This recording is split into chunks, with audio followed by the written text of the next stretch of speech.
I speak in support of this disallowance motion. Last year I spoke about this bill to this House. I observed then that it would end the requirement for superannuation funds to tell their members how much they're spending on marketing and sponsorship expenses, political donations and payments to industrial bodies. The requirement for itemised information on payments to unions and industry bodies has been abolished. Australian super fund members deserve that information. In 2021, Australian super funds paid $13 million to unions. It's been suggested that that amount may increase to as much as $30 million a year.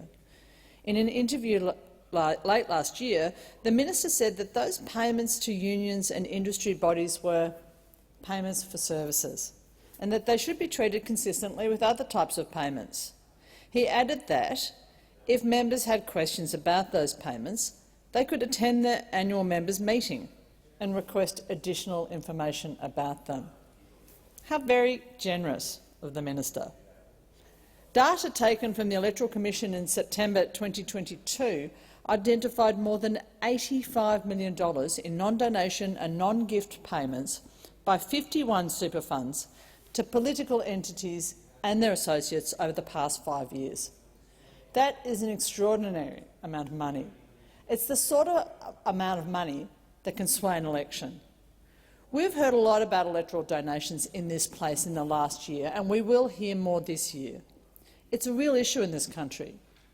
We need more donation reform. We need more transparency about our political donations.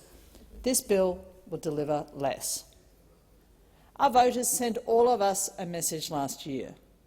They asked for sunlight in politics, for integrity and transparency. This bill takes us backwards. This is not integrity. This is not an exercise in cleaning up unnecessary red tape, as the minister would have us believe.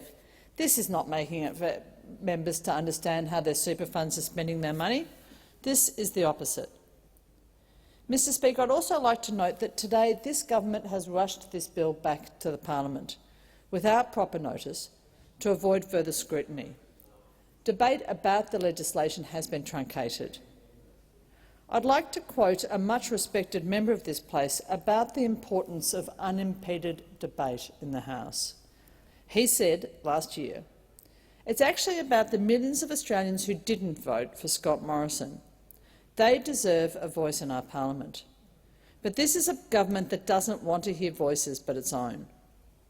Governments of both persuasions have used their numbers to silence the other side from time to time, but not like this, not systematically, not as a matter of course."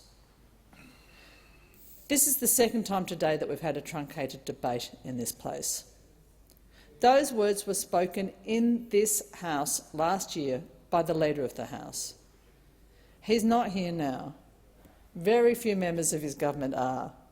And that's a bit of a shame, because this is a really important issue to which we've not been given much time to speak. Mr Speaker, I have committed to the people of Kooyong that I will demand of their government due commitment to the democratic process, to detailed debate and discussion.